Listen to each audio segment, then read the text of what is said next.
this lecture, I will be teaching you how to write reusable functions that we can use in our login system and any other system that you would be developing. Think of a function as a block of self-contained statements that can be executed repeatedly whenever it is needed. Let's have a look at our code again so that we can see where we can make use of functions to make things cleaner and easier. So the first thing that I saw when re-looking at this code is our messaging. So if you take note that when we are displaying messages, let's say success message or error message, we actually just create a paragraph and pass in the message into the paragraph. The same thing is being repeated here. The same thing is repeated here. Same thing is repeated here. And if we go to our login script, we also find that we are also repeating the exact same thing here and here. So this is a pretty good idea of where we need to use a function. When you see that you're repeating one particular code over and over again in your application, it would be nice to put it into a function so that you can easily reuse it in other places without having to write your code over again. So let me show you how we could actually implement a function to handle our messaging in this little application. So go over to our utilities files, and I'm going to create a function here. So I'm going to call this flash message. You can call this anything. So this is going to accept actually two parameters. One is going to be the message that we want to display, and the other is going to be the status of the message. So this I'll just call pass or fail. You can actually call this anything, doesn't matter. And I'll give this a default value of fail. If pass or fail is equal to pass, so we know that this is a success message.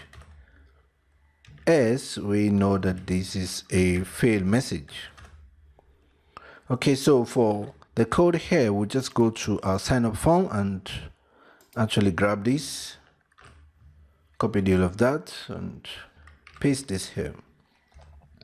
So I just want to rename this to data,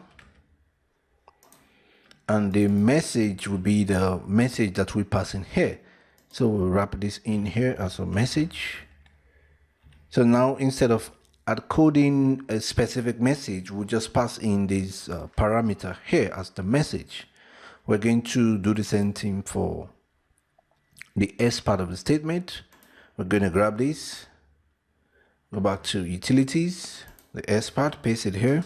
So I'm going to rename this to data. Then I'm just going to remove all these messages here and pass in the parameter message. Finally, we need to actually return data. So we return data. So let's go over to sign up page and use this function in place of where we are displaying messages. So first place, we're going to come here. So I'm just going to get rid of all this and just call the flash message, pass in my message as registration successful, then we put the second parameter.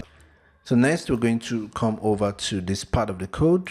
Here we're going to display an error as a code. Okay, so take this out and flash message, an error as a code. Then we can actually concatenate the exception message. Because we've already passed in the parameter here, fail, as a default parameter, so we don't need to actually specify the second parameter here. Okay, so next we'll just replace the others. Come here and we'll take this out and call the flash message, pass this in, and that's all. Take this out. So in here again, we'll call flash message, take this in, and that's all for this. So next we want to go to our login page and see where we're also using a message. So we want to replace this also. So we'll take this out, bring this out, then take this out also. We'll call flash message here, pass in the parameter, and that's all we need to do. This is a fail message, so we don't need to specify the second argument. So the same thing we're going to do here. Take this out, call flash message, pass in the message, and that's all. Take this out also, and we call the flash message, pass in a parameter, that's all. Okay, so that's the last one. We can actually try this out now to see if our message is working the same way it was working before. So if we come here again and click, we see it's actually working the way it was working previously. So if we come back here and go to the login and click, say this is also working perfectly. So another function that we'll be needing is a function that will automatically redirect users to another page. For example, here, when the login credentials are valid, we redirect the user back to the index page. And also, if you check out the logout script, we redirect the user to the index page when sections are destroyed. This is also a good indication of a place where we can actually use functions. And again, as the scope of your application begins to broaden, you'll find that you'll be doing a lot of redirection. So we can actually create a function to undo that for us. So I'm going to create another function redirect to, then just specify the page. So here we'll just call our header and pass it the location. The location should be the page. So the page that's entered here, page.php. Okay, here put a column here. So go back here and see. So we're redirecting here. All we need to do now is just call redirect to. Redirect to, then we pass in the page. This will be index, and this will actually undo that for us. So because we are also doing the same thing in the logout page, we can copy this and replace this here. We'll test this out also. Demo user 1, 2, 3, 4, 5, 6, 7. So now we are actually redirected to the index page. When we log out again, okay, we're getting this error because we actually did not include our utilities file in our logout script. So let's quickly correct that. So what we're going to do is to actually include one. So we're going to be taking resource / utilities. And now if we refresh our page, we should go to the index page. Next, we're going to actually be creating one more function. And this function has to do with when we are registering users. If you remember, when we created the users table, we set up the email and the username feed to be unique, which means that these feeds will not allow duplicate values. If we actually try to enter duplicate value, we're going to get an error message. Click on sign up. It's going to tell us integrity constraint violation 1062 duplicate entry.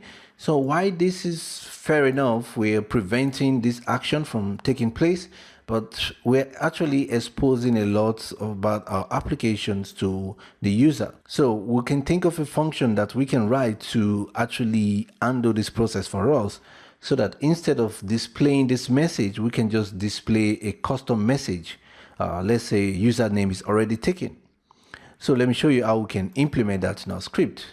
So go back to our utilities file and we're going to create another function. So we're going to actually just call these, let's say function check duplicate username. So we pass in the value, and we also need to pass in our database because we're going to be querying the database. So what we'll be doing here is to create our SQL statement.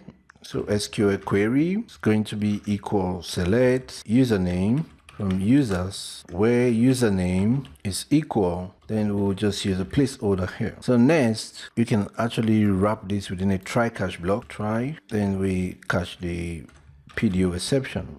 Catch, put our statement in here. So next, we are going to actually prepare the statement. So we're going to say statement equals DB, which is database prepared. So we're going to prepare the SQL query. So next, we're going to execute the query.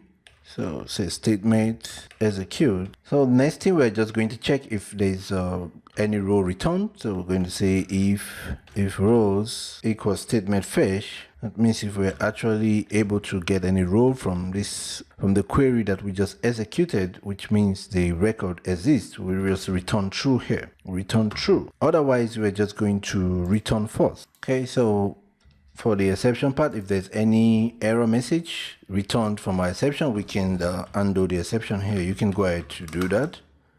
Undo exception. All right, so let's go over to our sign up page and try to implement that. So here we're actually checking to see if the form error array is empty, then we are collecting the data. But now we're going to actually reverse that process. We'll come up here. We're going to say if that function that we just created, check duplicate username, then we're going to pass it the value of the username which was entered in the form, which we should actually paste on top here. So we're going to pass in this username. Okay, we need to pass in one more parameter, which is the database. So just in case you're confused about this database, don't forget that we're actually including our database connection script here, which is exactly the same thing as though we were actually copying everything here and pasting in this place. If you look at our database, we have already created an instance of the PDO class and we have named this DB.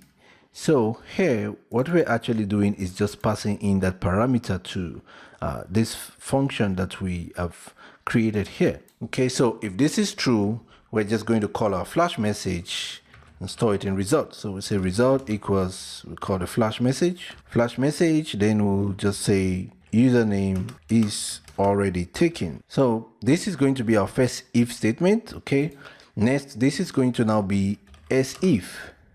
If this is true, we're going to return this message. If this is not true, we're going to check if there were no errors in the form. Then we do this. Otherwise, we are going to actually do this. So that's all we need to actually do here. So go back to utility again, check this out. So this is a function, SQL query. Okay, so this here, we did not specify the value.